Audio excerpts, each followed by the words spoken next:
Eles eram casados, ela teve um outro bebê, uma outra menina, então eles eram pais de 2 meninas, só que eles quase não se conheciam, porque eles namoraram e depois namoraram à distância, se casaram, ele ficou fora, ela teve um filho, 2 filhos, ele ficou fora, sabe essas coisas? Então assim, realmente o convívio, o você conhecer uma pessoa, não existia. Ele voltou definitivamente para casa em 2012. E daí começaram os problemas. Porque daí Elizabeth cuidava das 2 crianças sozinha. Era só ela era responsável por tudo. A educação dependia dela, a rotina dependia dela. E quando veio uma pessoa de fora, uma pessoa que era pai e tinha também todo o direito de educar, porém era uma educação diferente da qual Elizabeth dava para as filhas, gente, não deu certo, né? Não deu. Teve aí muita confusão. Além disso, né, por exemplo, Matt não dirigia, o que é algo muito raro lá nos Estados Unidos, né? Por algum motivo ele não dirigia, então ao invés da Elizabeth ter alguém de repente para dividir, né, essas tarefas, como levar as crianças para a escolinha, não, ela continuava acordando cedo do mesmo jeito para levar as meninas para a escola e agora também levar o marido pro trabalho. Então assim, são coisas que provavelmente ela reclamava dentro de casa. Gente, conforme eles começaram a morar juntos, eles descobriram que eles eram muito diferentes. Então ela gostava de festa, de sair à noite, ele gostava mais de ficar em casa, ele era mais quieto, mais na dele, ela falava alto. Então realmente eles eram bem diferentes um do outro. As brigas foram aumentando, eles não aguentavam olhar um pro outro e eles chegavam então a morar em andares diferentes da casa, sabe, para não se encontrarem? Pois é. E nesse meio tempo, né, que o relacionamento não estava legal, Elizabeth começou um namoro online, que depois acabou se tornando físico, né, quando ela começou a se encontrar com o rapaz. Dia 13 de outubro de 2014, ela estava com 31 anos de idade e ela conversava sempre com as pessoas ali que eram da Virgínia, onde ela sempre morou. Ela tinha uma amiga de infância. Nesse dia, nessa noite, ela estava ao telefone com a amiga e ela falou que estava brigando feio com o Matt estava muito bravo, e aí depois ela falou pra ela, olha, eu vou desligar porque eu acho que ele tá subindo aqui pra falar comigo. E a amiga disse só pra ela se acalmar, pra ela tentar dormir, porque ia dar tudo certo e no dia seguinte as coisas estariam melhores. Bom, essa foi a última vez que Elizabeth teve o contato com alguém. No dia seguinte, Elizabeth tinha um compromisso com uma amiga, ela não compareceu, a amiga telefonou, claro, ela não atendeu, não conseguiu contato, e essa amiga ficou com o pé atrás e acabou então informando a polícia que ela tinha desaparecido. Não era incomum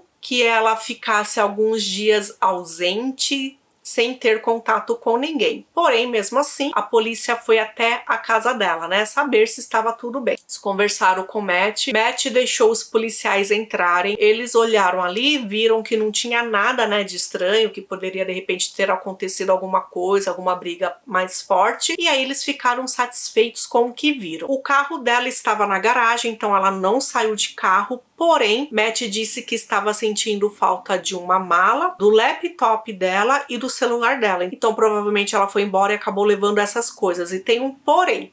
Ele descobriu que no dia anterior ela tinha sacado todo o dinheiro da conta que eles tinham, uma conta em conjunto, e acabou transferindo esse dinheiro só para a conta dela. Ele falou sim pro policial que os dois discutiram na noite anterior, porque ela tinha um caso, ele tinha descoberto esse caso, então assim, ele não estava com raiva. Claro, ele estava chateado, não estava com raiva, porém ele ficou triste, né, por ela ter tirado todo o dinheiro da conta deles e ter deixado as filhas, enfim, ter desaparecido. O que ele disse é que ela estava chateada por ela ter traído ele. Então ela tinha mania de se machucar, ela acabou quebrando um espelho, pegou esse espelho e acabou cortando a própria pele. Ele falou que ela se machucou, só que ele ajudou a fazer, né, um curativo e acabou deixando ela descansando, né? Ele não teve mais contato com ela. Bom, os policiais então verificaram a conta bancária dela e viram que 6 dias depois que ela foi dita como desaparecida, teve movimentação ali, fizeram compras no cartão de débito dela. Então era sinal que ela estava por aí. Um policial estava em dia de folga e ele foi até a polícia e disse que encontrou a Elizabeth no parque. Ela estava meio desorientada, desgrenhada. Quando ele perguntou se estava tudo bem, ela disse que estava só procurando o celular dela, porém estava tudo bem. E uma outra pessoa disse que reconheceu ela quando estava no aeroporto de San Diego. Ou seja, será que ela estava fugindo saindo, indo para algum lugar, como ela estava com uma mala perdida, né? Poderia ser que sim. Só que era estranho que ninguém tinha notícias dela. Ela ligava diariamente para o pai dela e essas ligações cessaram. Então o pessoal continuou em cima da polícia, né? Que assim, se ela tivesse fugido, ela teria entrado em contato com alguém. Ela não fez isso. Aí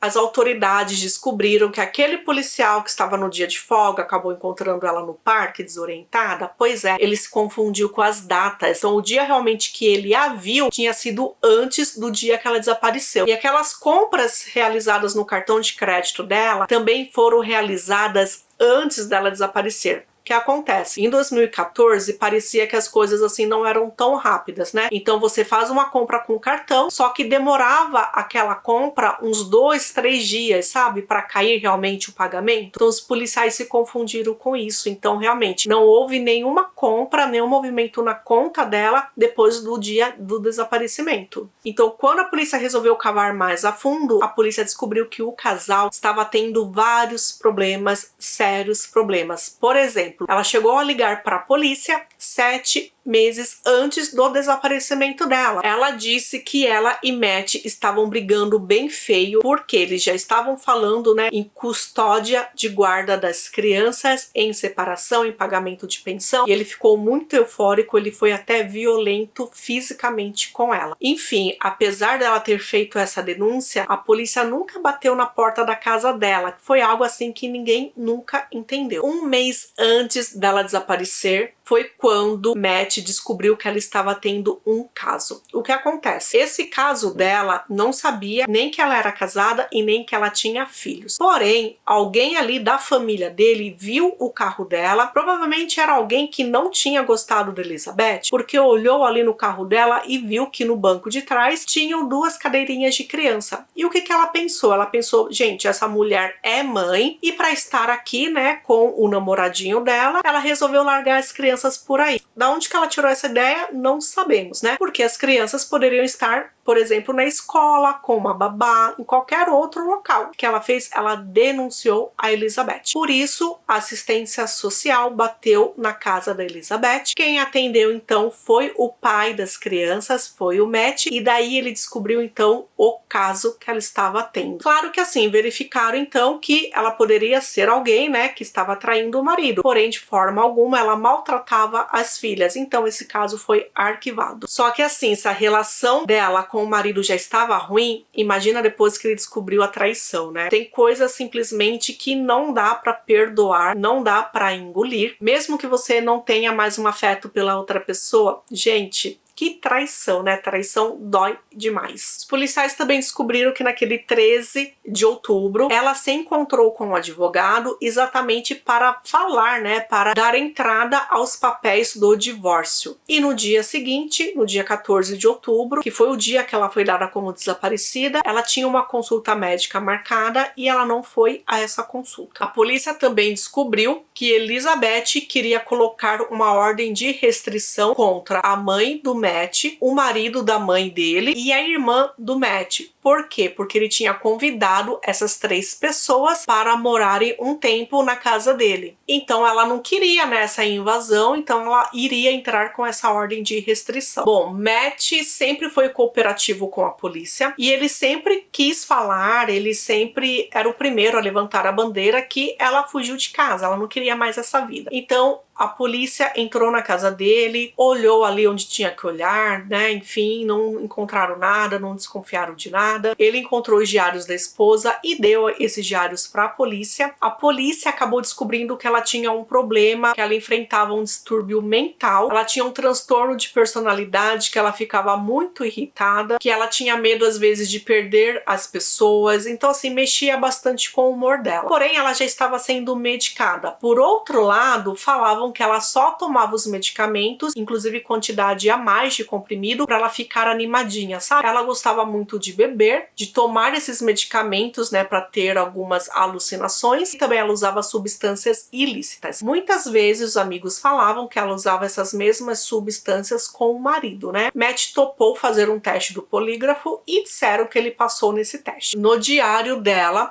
os policiais viram. Várias vezes ela escrevia algumas coisas assim meio tristes. Ela dizia que o melhor para toda a família dela seria que ela desaparecesse. Em alguns outros momentos ela dizia que se ela não existisse, a família estaria melhor. O marido disse que muitas vezes ela gostava de se machucar, então ela se cortava de modo que aquilo desestressasse ela. O namorado da Liz também foi um suspeito, né? Só que depois de interrogarem, de verificarem e tal, ele deixou de ser um suspeito. Nessa época do desaparecimento dela, ele recebeu um e-mail dizendo que era ela. Ou seja, ou realmente era ela, ou era alguém fingindo que era ela para fingir, olha, eu tô vivo, eu tô bem. Então o que ele fez? Ele fez uma pergunta para ela que só ela saberia responder. E aí, gente, ele nunca obteve essa resposta. E apesar do Matt falar para a polícia que não estava bravo, revoltado, nada disso por causa da traição, na verdade ele estava, porque os policiais descobriram várias mensagens que Matt mandou para o namorado. E eram mensagens tipo, ó,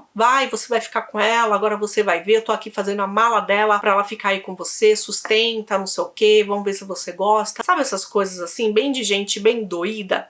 Então era isso. Claro que sim, ele estava totalmente no direito dele, né, de ficar magoado. Porém, para a polícia, ele dizia que não, tudo bem, eu já aceitei isso. E era uma prova que não era bem assim. Ou seja, ele tinha motivo para estar com raiva da Elizabeth. Investigando mais, os policiais descobriram que naquele 13 de outubro, Matt ligou 2 vezes para a central de atendimento da polícia. Uma das vezes ele disse que a esposa dele estava fazendo uma bagunça em casa, que ele até tirou uma foto lá do que ela estava bagunçando. E outra vez ele ligou falando que a mulher tinha tirado todo o dinheiro da conta deles e colocado só na conta dela. E aí os policiais falaram, olha, realmente a gente não tem nada que a gente possa fazer quanto a isso. Perguntaram se ela estava em casa, naquele momento ele disse que não, e aí falaram para ele, olha, quando ela chegar, se você achar que ela pode fazer alguma coisa contra você, você liga pra gente que a gente manda um policial até a sua casa. E ele, tudo bem, aceitou, só que ele não fez mais essa ligação. Como é sabido, né, foi aquele dia, aquela noite que ela desapareceu. Um mês do desaparecimento dela, Matt deu uma entrevista pra revista People, que é uma revista bem famosa lá fora, né, que tem até, inclusive, um programa no Investigação Discovery, as notícias aí da revista. E, gente, ele disse que não sabia mais o que fazer,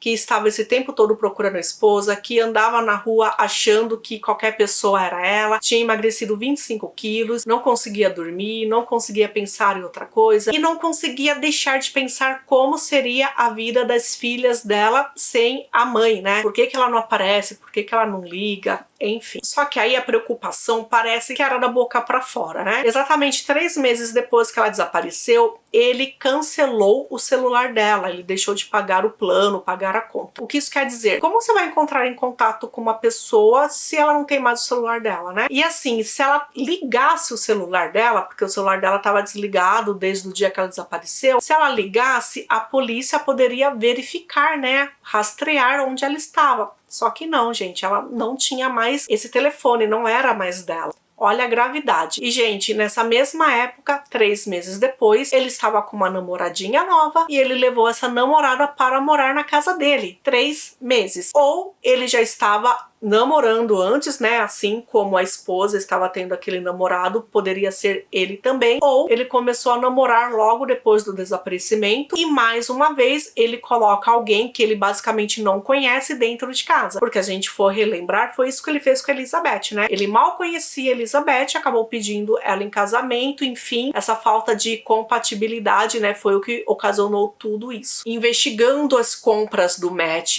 os policiais descobriram que no dia seguinte ao desaparecimento dela, ele foi até uma loja e comprou um limpador de carpete. E 1 mês do desaparecimento dela, ele comprou um saco plástico, sabe, esses plásticos tipo plástico filme, e ele disse o seguinte, que o limpador de carpete era para realmente limpar o carpete, porque a mãe dele ia visitar, ia ficar algum tempo ali morando com ele, e o filme plástico ele tinha que embrulhar alguns utensílios e deixar ali guardado. 2 anos se passaram, não aconteceu nada. A polícia precisava de algo mais significativo, né? Eles não tinham nada para provar ali que Matt era o culpado, porém, né, nunca deixaram de desconfiar dele. Até que no dia 6 de outubro de 2016, né, quase 2 anos depois, eles encontram boiando lá na Bahia algo assim surpreendente. Eles encontram restos mortais de uma mulher, eles levam esse corpo para perícia e claro, né, que o médico legista vai verificar, vão fazer testes e assim, não sai de uma hora para outra, né? Alguns meses depois, acredito que 1 ou 2 meses depois, todos os testes saíram e sim, foi comprovado que aquele corpo era assim da Elizabeth Sullivan. A causa da morte foi golpes de faca, ela recebeu pelo menos 5 na região do peito e ela estava assim com o rosto todo machucado, como se ela tivesse levado vários socos. E aí, gente, o corpo dela não estava em um grande estado de decomposição, né? Sabemos que fazia 2 anos que ela estava desaparecida. Gente, o médico legista disse que ela tinha sido morta somente 1 ou 2 meses antes de ter sido jogada lá na Bahia. 2 meses? Como assim? Então ela estava 2 anos viva e agora aconteceu isso com ela? Então assim, deu uma reviravolta nesse caso, né? E aí os policiais então resolveram ir até a casa do Matt para, né, saber, olha, sua esposa foi encontrada, tal, será que ela estava 2 anos desaparecida? Ou será que, enfim, né? Chegando na casa dele, olha o susto, ele não estava mais lá. Ele tinha se mudado com as 2 filhas, com a namorada que virou esposa, né? E inclusive tinha tido um filho dele também. Se mudaram tudo para um outro estado. E gente, sabe qual a data que ele se mudou? Dia 6 de outubro de 2016. O mesmo dia que o corpo dela foi encontrado lá na Bahia. O que se acreditava então? Que ele se mudou e ele não poderia nem deixar o corpo dela lá e não poderia levar também esse corpo para outro estado, né? E aí ele achou que o corpo dela ia afundar, só que não afundou. Então, na verdade, gente, não é que ela estava viva durante 2 anos, mantida prisioneira. Eles acreditavam seriamente que ela perdeu a vida, né, em 2014, e aí ela foi mantida, enrolada lá no plástico filme que ele comprou, ela foi enrolada e mantida no freezer. E só recentemente, por causa da mudança, né, ele teve que fazer isso com ela. Aí vocês vão me perguntar, Thaís, a polícia não revistou a casa dele mais de uma vez? Revistou, só que revistou bem superficialmente. Então agora eles conseguiram um mandado, porque como ele sempre deixava, né, a polícia entrar e dar uma olhadinha, eles nunca foram mais a fundo na investigação. Só que dessa vez, com a casa vazia, eles iriam fazer isso. Os cães farejaram realmente a presença de cadáver ali na garagem. A garagem é onde ficava um freezer há anos atrás, quando ele ainda morava lá, né? E também foram no quarto, que era o quarto que ela ocupava, jogaram luminol ali em todo o lugar e tudo se iluminou. Ou seja, tinha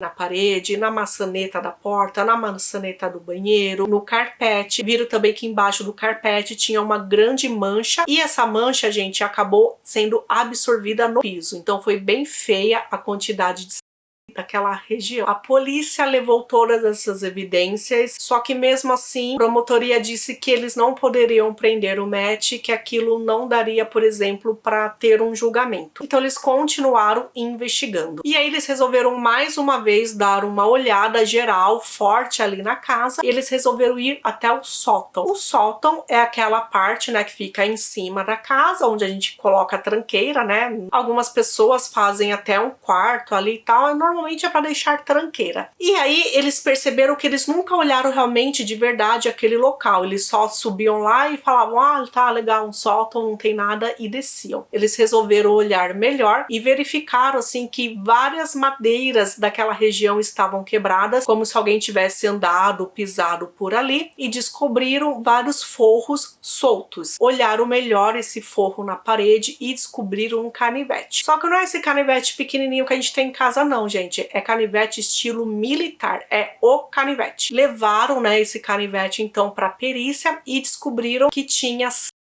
da Elizabeth nele. Então agora sim, mais de 2 anos, né, de ter encontrado o corpo dela, ele foi preso. Ele foi preso então em 2018. Em fevereiro de 2020 iria começar então o julgamento. A promotoria deixou bem claro que acreditava que ele tirou a vida dela naquele 13 de outubro, que foi a última vez que todo mundo ouviu falar dela, e acabou deixando o corpo dela no sótão. E depois ele teve tempo então para enrolar o corpo dela e deixar no freezer. O freezer que ficou lá durante 2 anos, até o dia que ele precisou se mudar e se desfazer do corpo dela. No momento que ela desapareceu, perguntaram para ele, né, qual roupa que ela estava vestindo, e ele deu exatamente toda a descrição de qual roupa era. Quando ela foi encontrada, ela estava exatamente com o tipo de roupa que ele disse que estaria. Por outro lado, no julgamento, a defesa disse que tudo que eles tinham era circunstancial. Então não tinha nada efetivamente que provava então, né, que ele tinha feito aquilo. Por exemplo, a ordem de restrição, né, que ela queria colocar contra a mãe e contra a irmã, é porque na verdade ele só queria deixar que as mulheres morassem na casa dele, né? E na época Elizabeth não queria isso. Ele disse também que aquele